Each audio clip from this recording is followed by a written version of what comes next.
ஆனால் ஏன் வந்து நம்ம நடிகர்களை வந்து திருப்பி அரசியலுக்கு வர வேணாம்னு சொல்கிறோம்னு சொல்லிட்டு இப்போ உங்களுக்கு புரியுதுன்னு நினைக்கிறேன். எவ்வளோ பெரிய தலைவனாக இருந்தாலும் மக்கள் கூட வந்து உட்காந்தோன்னா அதான் தலைவனுக்கு அழகு. நீங்கள் வந்து ஒரு நாவல்ட்டியை கிரியேட் பண்ணி அவரை தொட்டுட்டாலே போதும், பார்த்துட்டாலே போதும், அவர் வந்துட்டாரே பெரிய விஷயம், அவர் பேசினாரே அவர் பெரிய நேஷனல் அட்டென்ஷன் கொண்டு வந்தார் அப்படின்னு சொல்லிட்டு சும்மா ஜாலரா அடிச்சுட்டு ஒத்துலாம் இருக்க முடியாது. ஏன்னா ஸ்டார் கூட வச்சிருக்கிற அந்த ஆலோசகர்கள் எல்லாருமே வந்து பார்த்தீங்கன்னா முற்றிலுமாக இவரை தவறான பாதையில் கொண்டு போகிறதுனால இவருக்கு எதுக்கு என்னைக்கு குரல் கொடுக்கணும், எத்தனை காலவரத்து எடுத்துக்கணும், என்ன வார்த்தைகள் பயன்படுத்தணும், எந்த அளவுக்கு வந்து ஒரு கோபமாக ஒரு விஷயத்தை வந்து கருத்தாக வெளிப்படுத்தணும், எவ்வளோ சீக்கிரமாக ட்வீட் அட்லீஸ்ட் ஒரு ட்வீட் போடணும், எதுவுமே வந்து தெரியவே இல்லை. குப்பை அல்றவன் கூட நின்னா முதலமைச்சர் ஆகலாம்னு யாரு கண்டுபிடிச்சான்னு தெரியல. அப்படி பார்த்தா சீமான் 108 முறையாக சிஎம் ஆகி இருக்கணும் புகாகா அப்படின்னு வந்து கிண்டல் பண்ணியிருக்கிறாரு. 10 நாட்களுக்கும் மேலாக தூய்மை பணியாளர்கள் தொடர் போராட்டத்தில் ஈடுபட்டுக்கிட்டு இருக்கிறாங்க. முதல்ல அந்த போராட்டத்தை பற்றி நீங்கள் என்ன நினைக்கிறீங்க? நீங்கள் வந்து சென்னையே பூர்வீகமாக கொண்டவர், நீங்கள் அந்த போராட்டத்தை எப்படி பார்க்குறீங்க? முதல் நாள் 2 நாள் நான் ஓப்பனாக சொன்னேன், அது ஏதோ ஒரு சின்ன போராட்டம் போல் என்னன்னு சொல்ல நான் வந்து பார்க்கவே இல்லை. 3ஆம் நாளுக்கு அப்புறம் தான் அதோட பின்னணி என்ன அப்படிங்கிறது தெரியுது. நம்ம வீடுகள் நம்ம ஏரியாவில் எல்லாருமே வந்து பார்த்திங்கன்னா டெய்லி காலைல பாப்பா தூய்மை பணியாளர் வந்து முழுக்க பண்ணுறப்போ தினந்தரம் அவங்க கூட வந்து நம்மளுக்கே தெரியாமல் ஒரு ரிலேஷன்ஷிப் வந்து ஏற்பட்டுரும். ஏன்னா ஒரே ஆட்கள் தான் ஒரே ஏரியாவுக்கு வந்துட்டே இருப்பாங்க, அவங்க கூட பேசுறது, அவங்கள தூய்மை பணியாளர் தாண்டி வந்து நம்ம ஏரியாவெல்லாம் வந்து பார்த்துட்டு இருப்போம். அதே மாதிரி அவங்க கூட ரிலேட் பண்ணி பார்த்தா என்ன தோணுது, தினம் ஒரு கூலிக்காக வந்து கஷ்டப்பட்டு ரொம்ப அதிகமாக நீங்கள் போயிட்டு பார்த்தீங்கன்னா நிறைய பேர் ஐடியில் சம்பாதிக்கிறாங்க. எந்த தொழிலும் நான் கம்மியாக சொல்ல. ஆனால் என் ஃப்ரெண்டு பட்டத்தில் உட்காந்து ஒரு நாள் ஃபுல்லாக பார்த்தேன். எதுவுமே இல்லை, ஃபுல்லாக வீடியோ கால் பேசுகிறான், எல்லா கூடயும் பண்ணால் எதுவும் மெயில் அனுப்புனா அவனுக்கு வந்து 2 லட்ச ரூபா சம்பளம் வாங்குறான். பட் உடல் உழைப்பு அப்படின்னு எடுத்துக்கிட்டிங்கனாலே இது ரொம்ப கஷ்டமான ஒரு விஷயம். அதையும் தாண்டி வந்து பார்த்தீங்கன்னா ரொம்ப சிரமமான ஒரு சூழ்நிலையில் தான் அந்த வேலையை வந்து செய்கிறாங்க. அவங்களுக்கான சரியான எக்யூப்மெண்ட்ஸ் கூட வந்து இல்லை. அப்படி இருக்கிற பட்சத்தில் அதையும் தாண்டி அவங்களுக்கு தினக்கூலிகளாக இருக்கிறாங்க. அப்படிங்கிறதுனால நாளைக்கு நீ என்ன பண்ணுவ அப்படின்னு தெரியாத ஒரு சூழ்நிலை அவங்க எடுத்துகிட்டு வந்து வச்சுட்டாங்க. சரி வச்சுட்டாங்க, ஓகே, ஏதோ ஒரு தவறு நடந்துருச்சுங்க. நீங்கள் உங்களோட ரெப்ரஸன்டேட்டிவ் அனுப்பி அட்லீஸ்ட் ஒரு ஆறுதல் சொல்லி உங்களோட கட்சிக்கு அதை வந்து ஒரு சாதகமாக அந்த போராட்டத்தை முடிச்சு வைக்கிறது மட்டும் இல்லாமல் அவங்களுக்கும் ஒரு தீர்வை ஏற்படுத்தி கொடுக்கறதுக்கான முயற்சி ஏற்படுத்திங்கன்னா கூட தெரியல. அகங்காரமாக நீ ஒழுங்காக அங்கேருந்து எந்திரிக்கலாம் உனக்கு பிரச்சனை ஏற்படும் அப்படின்னு சொல்லிட்டு 4-5 நாளுக்கு அப்புறம் மிரட்டி பார்த்தாங்க. அவங்க அடிப்பணியில், ஏன்னா முழுக்க மீடியாலாம் வந்து அவங்க குத்த வச்சு பக்கத்துலேயே உட்காந்துட்டாங்க. அது மட்டும் இல்லாமல் சமூக ஆர்வலர்கள் நிறைய பேர் வந்து பேச ஆரம்பிச்சிட்டாங்க. இதை பார்க்குறப்ப எனக்கு என்ன தோணுச்சு அப்படின்னா வந்து சரி, இந்த சின்ன கூட்டம் வந்து ஒரு தன்னம்பிக்கையோடு வந்து போராடுறது தனக்கான நியாயத்தை வந்து எப்படியாவது வந்து பெற்றுடலாம்னு சொல்லிட்டு உட்காந்துட்டு இருக்கு. இதை பார்த்து நம்ம தான் வந்து கற்றுக்கணும். அதெல்லாம் அப்படி தாங்க இருக்கும், அதை நம்ம அட்ஜஸ்ட் பண்ணிட்டு போயிடணும் அப்படிங்கிறத தாண்டி அவங்களுக்கு பாருங்க, அவங்களுக்கு இப்போ அவங்க எப்படி வந்து வாழ்கிறாங்க அப்படின்னே தெரியல. அவங்கள அன்றாட செலவுகள்லாம் எப்படி சமாளிக்கிறாங்கன்னு தெரியல. ஏன்னா முழுக்க அங்கேயே உட்காந்துட்டு இருக்காங்க வேலை இல்லாமல். ஆனாலும் தங்களோட உரிமைக்காக வந்து போராடிட்டு இருக்காங்க அப்படின்னா அவங்கள பார்த்து நம்ம வந்து கற்றுக்கணும் அப்படின்னு தோணுச்சு. அது மட்டும் இல்லாமல் அரசாங்கம் எந்த அளவுக்கு வந்து ஒரு சின்ன ஒரு கூட்டம் தான், அவங்களுடைய ஓட்டு இல்லாமல் போனால் எங்களுக்கு ஒரு பெரிய பிரச்சனையாக இருக்காது அப்படிங்கிற மாதிரி ஒரு மனநிலையில் எந்த அளவுக்கு ஒரு கேவலமாக இவங்களை கையாளுது அப்படிங்கிற இந்த 2 விஷயம் மட்டும்தான் உங்களுக்கு புரியுது. இந்த நேரத்தில் வந்து அவங்க வந்து ஒரு 10வது நாள்னு நினைக்கிறேன். நம்ம பேசிட்டு 10வது நேரத்தில் நேத்திலாம் வந்து மழை பெஞ்சுது. இன்னைக்கு நம்ம பேசிட்டு இருக்கப்போ வந்து 11வது நாள்னு நினைக்கிறேன். நீங்கள் காலையில் போடுறப்போ 12வது நாள் போராட்டம் நடந்துட்டு இருக்கும். அப்போ வந்து நேற்று நைட்டு வந்து செய்திகள் பார்த்துட்டு இருந்தாங்க. அப்போ வந்து மழை பெய்ய ஆரம்பிக்குது நம்ம வீட்டுக்கிட்ட. அப்போ எனக்கு தோணவே இல்லை. அப்போ செய்திகளில் வந்து இந்த போராட்டத்தை பற்றி வருது. ஐயோ இன்னும் போராட்டம் நடந்துட்டு தானே இருக்கும், எப்படி அந்த இடத்துல உட்காந்துட்டு இருப்பாங்கன்னு பார்த்தா கொஞ்ச நேரத்தில் செய்தி வருது, அந்த தார்மாய் ஃபுல்லாக தண்ணிங்க, அவங்க தண்ணியை தள்ளி விட்டுட்டே இருக்காங்க. தண்ணி ஆனால் எங்கே போவோம், உட்காந்து அவங்க போராடுற இடத்துல சுத்தம் பண்ணுறாங்க. அது அந்த இடத்த வந்து எப்படி சொல்கிறாங்க, போராட்டத்துக்கு உண்டான ரெஸ்பான்சிபிளான இடமா யூஸ் பண்ணிக்கிறாங்க. அவங்களுக்கு கடினமான சூழ்நிலை, கழிவறைகள் இல்லாமல் இருக்குது, அவங்களுக்கு ஒரு பெரிய வந்து உணவுக்கான வசதி இல்லைனா கூட அந்த இடத்துல உட்காந்து போராடுறாங்க. நம்மளால் போயிட்டு சும்மா ஒரு சீனுக்காக உட்காரணும்னா கூட ரொம்ப நாள் வெயிலையும் மழையிலையும் நம்மளால் உட்கார முடியுமா? கொசுக்கடி இருக்குன்னு நிறைய பேர் நத்தம் சிவசங்கர் இருந்தார், அவர் கூட வந்து பார்த்தீங்கன்னா கொசுக்கடி இருந்துச்சு அப்படிங்கிற சொன்னார். அதெல்லாம் தாண்டி அவங்க உட்காந்துட்டே இருக்காங்கன்னா ஒரு மனிதாபிமானத்தோட அட்லீஸ்ட் அவங்கள பாவம் கஷ்டப்பட்டு இருக்காங்க அப்படின்னு சொல்லிட்டு ஒரு துணை முதல்வர் அங்கே போயிட்டு பார்த்தா அவருக்கு தான் அங்கே ஒரு பேர் நல்ல பேர் வரும் நிச்சயமா. ஆனால் இவங்க அரசியல் செஞ்சு ஸ்டிக்கர் அடித்து நல்ல பேர் வாங்குற மாதிரி ஆட்கள் தான். இவங்களோட திறமையை அந்த விதத்தில் வந்து யாராலும் அடிச்சுக்கவே முடியாது. ஆனால் இவங்கள ஒரு மனுஷனாவே அவங்க மதிக்கலை அப்படிங்கிறத இவங்க பொருட்படுத்தாமல் இது ஏளனமாக வந்து அப்படியே கடந்து போகிறது வந்து நம்மளுக்கு தெரியுது. சரி, இந்த மனநிலைக்கு கண்டிப்பாக அந்த சிறிய கூட்டத்தை பார்த்து எல்லா பெரிய கூட்டமும் ஒரு நல்ல முத்திரையை வந்து குத்துவாங்க வரக்கூடிய தேர்தலில் அப்படிங்கிறது தான் என்னோட ஆசையாக இருக்குங்க. இப்போ ஆளும் தரப்பு ஏன் வந்து போராடும் மக்களுக்கு ஆதரவாக போய் பேசல, அவங்களுடைய கோரிக்கையை ஏன் காது கொடுத்து கேட்கல அப்படின்னு ஒரு கேள்வியை முன் வச்சிங்க, ரொம்ப சரி. ஆனால் வந்து ஆளும் திமுக அரசாகட்டும், முதலமைச்சராகட்டும், துணை முதலமைச்சராகட்டும், எல்லாருமே ரொம்ப ஆணவத்தோடு தான் நடந்துக்கிறாங்க. அவங்களுடைய போராட்டத்தை கிஞ்சித்தும் அவங்க மதிக்கவே இல்லை. ஏன் அந்த அமைச்சர் சேகர் பாபு விட்டீங்க, மேயர் பிரியாவை அவங்க பாக்குறது இல்ல அவங்க போய் பேச்சுவார்த்தை பதில் சொல்ல மாட்டேன் அப்படின்னு சொல்றது. அவங்க போய் பேச்சுவார்த்தை நடத்தினாங்க, நடத்தி முடிச்சுட்டு வந்து ரொம்ப ஆணவமா பேசினாங்க. இப்ப நம்ம கேள்வி அதை மையப்படுத்தியது கிடையாது. அந்த மக்கள் அங்க போராடிக்கிட்டு இருக்கிறாங்கல்ல, ஆளுங்கட்சி கண்டுக்கல, ஆட்சியாளர்கள் கண்டுக்கல, எதிர்த்தரப்பில் இருக்கின்ற மற்ற கட்சி தலைவர்கள் தங்களுடைய தார்மீக கடமைகளை ஒழுங்கா செஞ்சாங்களா? நான் குறிப்பா என்னுடைய சீமான் போனாரு, நான் அண்ணன் சீமானை கேட்க வரல. சரி சரி இப்ப புரியுதா? கேள்வியை பிடிக்க விடுங்க. நம்ம பனையூர் பண்ணையார் தமிழக வெற்றி கழகத்தின் தலைவர் திரு விஜய் அவர்கள் ஏன் அங்க போகல? இப்போ விஜய் அவர்களோட அரசியலை நம்ம வந்து எதிர்க்கிறோம். ஒரு நடிகர் இனிமேல் போதும் எங்களுக்கு, நடிகர் வந்து நாடாண்டது. அவர் வந்து ஒரு இன்ஸ்ட்ருமெண்டலாக இந்த தேர்தலில் ஏதாவது ஒரு நல்ல சைடுக்கு நின்னார்னா அவரை நம்ம வந்து ஒரு நல்ல மதிப்பான ஒரு ஆளுமையாக நம்ம வந்து பார்க்கலாம். ஆனால் ஏன் வந்து நம்ம நடிகர்களை வந்து திருப்பியும் அரசியலுக்கு வர வேணாம்னு சொல்கிறோன்னு சொல்லிட்டு இப்போ உங்களுக்கு புரியுதுன்னு நினைக்கிறேன். எவ்வளோ பெரிய தலைவனாக இருந்தாலும் மக்கள் கூட வந்து உட்கார்ந்தோன்னா அதான் தலைவனுக்கு அழகு. நீங்கள் வந்து ஒரு நாவல்ட்டியை கிரியேட் பண்ணி அவரை தொட்டுட்டாலே போதும், பார்த்துட்டாலே போதும், அவர் வந்துட்டாரே பெரிய விஷயம், அவர் பேசினாரே, அவர் வந்து பெரிய நேஷனல் அட்டென்ஷன் கொண்டு வந்தார் அப்படின்னு சொல்லிட்டு சும்மா ஜால்ரா அடிச்சுட்டு ஊதிட்டுலாம் இருக்க முடியாதுங்க. ஏன்னா star is a star, leader is a leader. எல்லா ஸ்டாருமே லீடராக வந்து மாற முடியாது. வரலாற்றில் சில எக்ஸப்ஷன்ஸ் இருக்கலாம். இவரோட மனநிலை சூழ்நிலை இன்றைக்கும் ஒரு படத்தில் நடிச்சிட்டு இருக்கிறதுனால இவருக்கு வந்து பார்த்திங்கன்னா கூட வச்சிருக்கிற அந்த ஆலோசகர்கள் எல்லாருமே வந்து பார்த்திங்கன்னா முற்றிலுமாக இவரை தவறான பாதையில் கொண்டு போகிறதுனால இவருக்கு எதுக்கு என்னைக்கு குரல் கொடுக்கணும், எத்தனை காலம் எடுத்துக்கணும், என்ன வார்த்தைகள் பயன்படுத்தணும், எந்த அளவுக்கு வந்து ஒரு கோபமாக ஒரு விஷயத்தை வந்து நம்ம கருத்தாக வெளிப்படுத்தணும், எவ்வளோ சீக்கிரமாக ட்வீட், அட்லீஸ்ட் ஒரு ட்வீட் போடணும், எதுவுமே வந்து தெரியவே இல்லை. எனக்கு இந்த இடத்துலையும் இன்னொரு கேள்வி வருது. இவர் கூட வச்சிருக்கிற ஆலோசகர்கள் வந்து இவருக்கு சரியான அட்வைஸை கொடுக்க மாட்டேங்கிறாங்க, இல்லை முடிச்சு விட பார்க்குறாங்க. அதான் எந்த போராட்டத்துக்கு எப்படி ரியாக்ட் பண்ணணும் அப்படிங்கிறத அவருக்கு ஒழுங்காக சொல்லித்தர மாட்டேங்கிறாங்க அப்படின்னு சொல்கிறீங்க. எனக்கு என்ன கேள்வினா, இதெல்லாம் அடிப்படையான விஷயம். பாதிக்கப்பட்ட மக்களுக்கு ஆதரவாக நிற்கிறது தான் ஒரு உண்மையான தலைவனுக்கு அழகு. இங்க தூய்மை பணியாளர்கள் பாதிக்கப்பட்டு 10 நாட்களுக்கும் மேலாக போராட்டம் நடத்திக்கிட்டு இருக்கிறாங்க. திருநெல்வேலியில கவின் என்கின்ற ஒரு இளைஞன் ஜாதியால ஆணவ படுகொலை செய்யப்பட்டு இருக்கிறான். இந்த 2 இடத்துலையுமே பாதிக்கப்பட்ட மக்களுக்கு ஆதரவா வந்து ஏன் விஜய் பேசலன்னு கேட்கிறேன். இது ஒரு அடிப்படை அறிவு தானே. இதுக்கு கூடமா நீங்க எலெக்ஷன் ஸ்ட்ராட்டஜிஸ்ட எதிர்பார்ப்பீங்க? இதை ஒரு அடிப்படை அறிவு இருக்கவங்க புரிஞ்சுக்கிற மாதிரியே நான் சொல்றேன். நேற்று சூப்பரா ஒரு பையன், நீங்க வந்து விஜய்க்கு அடிப்படை அறிவு இல்லைங்கிறத மறைமுகமா சொல்லுங்க. அரசியல் முழுசா தெரியாம சும்மா ஒரு பார்த்துட்டு இருக்க ஒரு மனநில ஒரு என்டர்டெயின்மெண்ட்டா நம்ம வீடியோ பாக்குறாங்கன்னு வச்சுக்கோங்க, அவங்களுக்கு புரியாமன்னு சொல்றேன். ஏன்னா அந்த மாதிரி எனக்கு அதை ரொம்ப அதிகமாக கடத்தினது ஒரு சிம்பிள் விஷயம் தான், ஒரு மீம். அங்கே வந்து பார்த்தீங்கன்னா வித்தவுட் என்னது அட்வைசர்ஸ் அப்படின்னு போட்டு விஜய் வந்து மூஞ்சில கர்ச்சீஃப் கட்டிட்டு மெரினா போராட்டம் அப்படின்னு வித் அட்வைசர்ஸ் அப்படின்னு போட்டு பனையூர் கேட்டை வந்து போட்டிருந்தாங்க. சிம்பிள், அங்கேயே முடிஞ்சு போச்சு.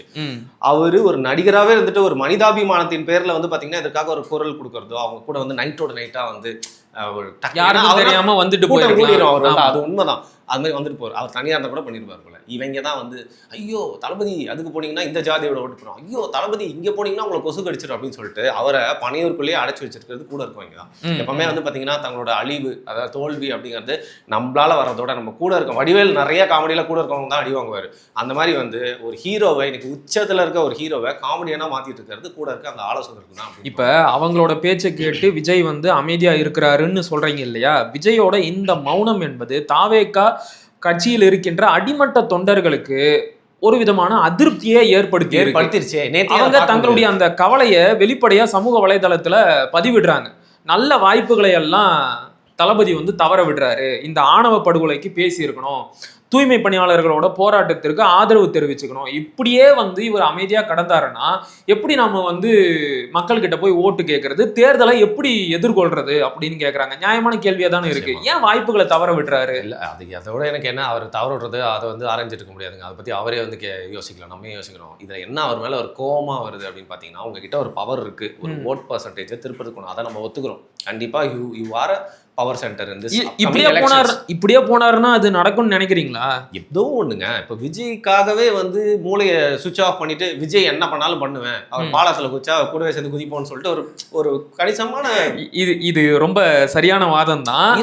இதுக்கு ஒரு சிறந்த எடுத்துக்காட்ட நான் இன்னும் கொஞ்ச நேரத்துல சொல்றேன். நீங்க இந்த பதில முடிச்சிருங்க. நான் என்ன ரொம்ப சிம்பிள், நான் என்ன சொல்ல வரேன், உங்ககிட்ட ஒரு பவர் இருக்கு, அந்த பவரை வந்து நீங்க தவறானவங்க திரும்பியும் ஜெயிக்கிறதுக்கு தெரிஞ்சோ தெரியாமலையோ பயன்படுத்திக்கிறீங்க. இதுக்கு நீங்க அரசியலுக்கு வராமலே இருந்திருக்கலாம். யார் வேணா அரசியலுக்கு வராம, அவங்களோட உரிமை இருக்கு, யார் வேணா வரலாம் அந்த நாட்டில், நீங்களும் நானும் வரலாம், அவரும் வரலாம். ஆனால் உங்களோட பவரை நீங்கள் கடைசியில் எதுக்கு யூஸ் பண்ணுறீங்க? ஒரு காலகட்டத்தில் தெரியாமல் கோக் அட்வர்டைஸ்மெண்ட்டில் நடிச்சிங்க, ஒரு நடிகர் வந்து தெரியாமல் இவ்வளோ நாள் வந்து என் உடம்புக்கு எடுத்துட்டேன் அப்படின்னு சொல்லிட்டு திருப்பியும் வந்து தம் அடிச்சு நிறைய பேர் இன்ஸ்பயர் பண்ணிருக்க மாதிரி நீங்கள் தவறான ஆட்கள் ஜெயிக்கிறதுக்கு தெரியாமலோ தெரிஞ்சோ உதவி செய்கிறீங்க. இல்லை நிறைய பேர் சொல்கிற மாதிரி நீங்கள் அவங்க ஜெயிக்கணும் திரும்பியும் அப்படின்றதுக்காக ஓட்டை டைல்யூட் பண்ண வந்து இன்னொரு கமலா அப்படிங்கிற கோபமும் சலிப்பும் தான் விஜய் என்கிற அரசியல்வாதி மேலே நம்மளுக்கு ஏற்படுது. இப்போ விஜயோட இப்படிப்பட்ட மௌனம், விஜய் தவற விடுகின்ற வாய்ப்புகள், இது எல்லாத்துக்கும் முட்டு கொடுக்கணும் அப்படிங்கிற பேர்ல அவருடைய தொண்டர்களும் கண்மூடித்தனமா உழைக்கும் மக்களையும் பாதிக்கப்பட்ட மக்களையும் இழிவா பேச ஆரம்பிச்சிருக்கிறாங்க. இப்ப நீங்க சொன்னீங்க இல்லையா,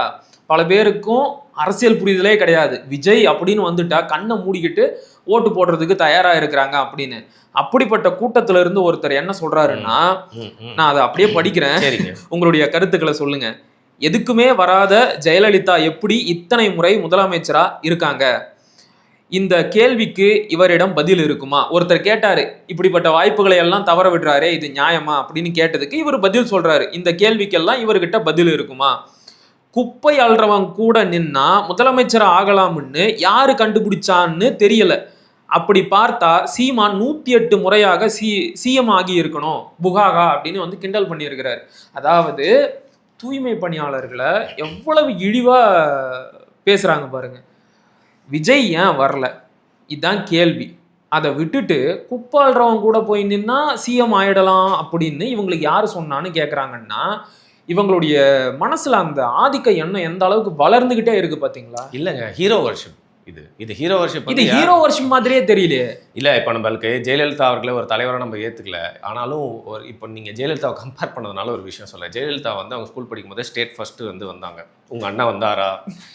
ஜெயலலிதா அவங்க வந்து பல படங்களில் வந்து நடிச்சிருக்காங்க, பாடியிருக்காங்க. ஒரு பெண்ணாக இருந்தும் வந்து பார்த்திங்கன்னா பல தொல்லைகளையும் தாண்டி வந்து ரொம்ப நாளாக முன்னணி நடிகையாக இருந்து போனதுக்கு அப்புறம் திருப்பி வந்து அரசியலுக்கு வந்தோடனே அவங்கள சட்டமன்றத்திலே வந்து பார்த்திங்கன்னா சேலையெல்லாம் உங்களுக்கு பிடிச்சி, அதை சொல்ல அவசியம் இல்லை, தலையெல்லாம் பிடிச்சி உங்கள் அண்ணன் ஒரு 5-6 வருஷத்துக்கு முன்னாடி படி ஏறி இறங்கி ஓடினாரு. அது மாதிரி ஓடலை. அவங்க ஆண்களுக்கு நடுவில் ஒரு பெண்ணாக இருந்து அப்படி நடந்துச்சுன்னா வேற யாரும் தான் ஓடி இருப்பாங்க. அவங்க திரும்பியும் வந்தாங்க. உங்கள் அண்ணன் வந்து அது மாதிரி வருவாரா? ஒரு வாட்டியார் ஒரு சட்டையை கிழிச்சா அதுக்கு மேலே அந்த மாதிரி வருவாரா? ஏற்கனவே நார்த் இந்தியன் பவுன்சர்ஸ் எல்லாம் புடைய சொல்ல தான் வராப்புல. அதை வந்து இன்னும் 2 மடங்காக ஏற்றி அவருக்கு என்ன இப்போ ஏதோ பாதுகாப்பு கொடுக்குறாங்கல்ல, அதை வந்து பலப்படுத்த தான் சொல்லுவார். அந்த மாதிரி ஒரு நபர் தான் உங்கள் அண்ணன். மற்றபடி உங்கள் அண்ணன் ஒரு நடிகராக ஒரு டான்ஸராக எனக்கு ரொம்ப பிடிக்கும், அவரோட ஆக்ஷன்லாம் எனக்கு ரொம்ப பிடிக்கும். ஆனால் அரசியல்வாதியாக வந்து நீ யார் கூடயுமே கம்பேரே பண்ண முடியாது. சரி, இப்போ சீமான் கூட வந்து கம்பேர் பண்ணுறாங்க. சீமான் அவர்களுடைய அரசியல் தத்துவம் அப்படிங்கிறது வந்து ஜெயிக்கணும் அப்படிங்கிறதுக்காக தான் வந்து நம்ம வந்து சீமானை ஆதிக்கிறோம். சீமானை வந்து நம்ம ஹீரோ வர்ஷிப் வந்து பண்ணல. அப்படி யாராவது பண்ணாலும் அது வந்து தவறு, அதை எதிர்ப்புன்னு சொல்லுவோம். ஆனால் உங்களுக்கு இந்த ஹீரோ வர்ஷிப் அப்படிங்கிறத தாண்டி வேற என்ன இருக்குது? கடைசியாக நீங்கள் நடித்த படத்தில் ஒரு நல்ல கருத்து சொல்லியிருப்பீங்களா? அது தாண்டி எவ்வளோ கேவலமான சீன்ஸை நீங்கள் வந்து வச்சுருப்பீங்க. ஐயா, அப்போ ஒரு நடிகராக பாருங்க அப்படின்னு தானே சொல்லுவாங்க, இதுக்கு மட்டும் கொடுக்குறவங்க. அப்போ உங்களை நடிகராக தான் பார்க்குறோம். ஸோ நடிகர்களுக்கு உண்டான ரசிகர் குஞ்சுகள் எந்த ஒரு லாஜிக்கில் பேசுமோ அந்த லாஜிக்கில் தான் நீங்கள் படித்த அந்த ட்வீட் வந்திருக்கு. இதை ஒரு சீரியஸான விஷயமா எடுத்துகிட்டு வந்து உணர்வுபூர்வமாக நிறையா விஷயங்கள் கேள்விலாம் கேட்டு என்கிட்ட கடைசியில் வீடியோ முடிகிற போய் இப்படி ஒரு எடுத்துக்காட்டை எடுத்துகிட்டு வந்து என்கிட்ட கேட்பீங்கன்னு நான் எதிர்பார்க்கவே இல்லை. விஜய் ஆதரவு அப்படிங்கிற மனநிலை இவங்களை எந்த அளவுக்கு எக்ஸ்ட்ரீமாக கொண்டு போகுது பாருங்களேன். உழைக்கும் மக்களுக்கு எதிராக பேசுறாங்களே, இப்ப இப்படி பேசி இருக்கிறல்ல, எந்த மூஞ்ச வச்சுக்கிட்டு நாளைக்கு நீ அந்த மக்கள்கிட்ட போய் ஓட்டு கேட்ப? கழுவிப்பாங்க. ஓ, துப்புனா தொடச்சு போன மாதிரி கழுவிட்டு வருவோம்.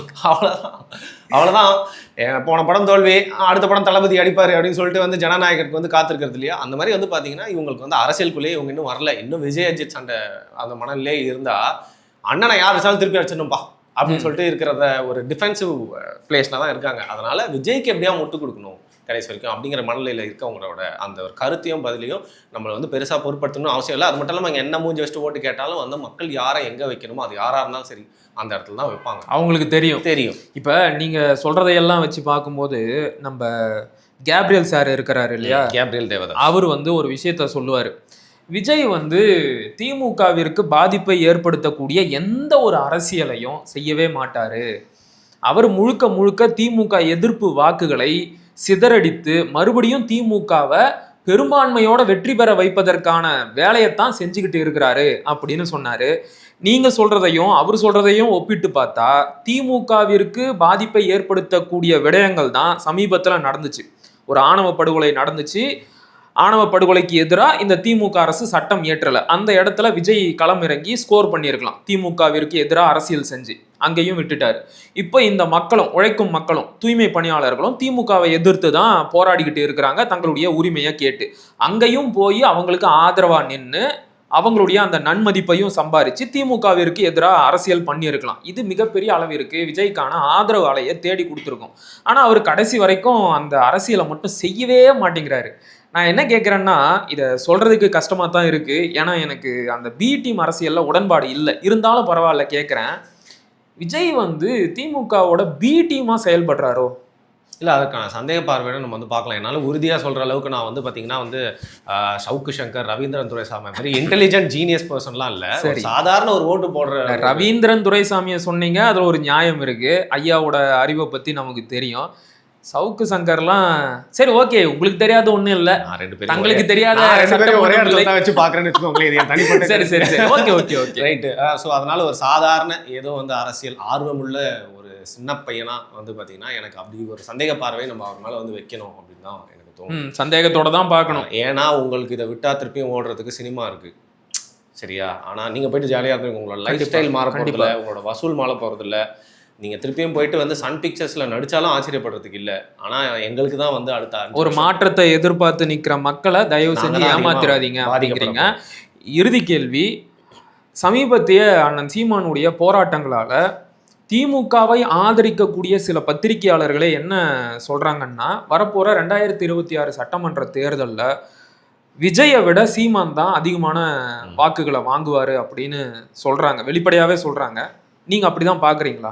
அவருடைய போராட்டங்கள் அந்த அளவுக்கு தாக்கத்தை ஏற்படுத்தி இருக்கா? இல்லை, போராட்ட தாக்கத்தை ஏற்படுத்துது. ஆனால் எனக்கு மக்கள் வந்து என்னால் மக்களை வந்து ஒரு மாஸ் ஒரு கான்ஷியன்ஸாக பார்த்து வந்து அவங்கள வந்து நம்ப முடியல. இன்னும் முடிஞ்ச அளவுக்கு ஒரு அரசியல் மையப்பட்டிருப்பாங்களா அப்படின்னு தெரியல. அந்த வகையில் வந்து ஈக்குவலாக வாங்கினாலும் ஆச்சரியப்படுறதுக்கு இல்லை ஏதாவது குளறுபடிகள் நடந்தாலும் வந்து ஆச்சரியப்படுறதுக்கு இல்லை. அதனால் நான் இப்போது என்னை தனியாக இன்னொரு காணொலியில் எதோ கேட்டிருந்தாங்க, அப்போ கூட சொன்னேன், சீமானவர்கள் ஒருவேளை ஒரு தோல்வி அடைஞ்சார், இல்லை அவரோட வாக்கு சதவீதம் ஒருவேளை குறைஞ்சதுன்னா கூட அதற்காக சீமான் வந்து அரசியலை எடுத்துட்டு திருப்பியும் வந்து ப்ரொடியூசர்கிட்ட டைரக்ஷன் சான்ஸ் கேட்டு போக போகிறதில்ல, அவரோட அரசியலை வந்து அவர் பண்ண போகிறாரு. ஆனால் விஜய் அப்படியே இருப்பார், அவரோட கட்சி இதே வீரியத்தோடு செயல்படுமா, இன்றைக்கே இவ்வளோ கேப் விட்டு வரவர் அந்த நேரத்தில் எப்படி இருப்பார் அப்படிங்கிற கேள்வியை மட்டும்தான் வச்சேன். மற்றபடி வந்து கம்மியாக இருக்குமா அதிகமாக இருப்பதும் அப்படின்ற கணிப்பை எனக்கு வைக்க முடியல. நான் உண்மையை சொன்னால் நிறைய பேர் கோச்சிப்பாங்க.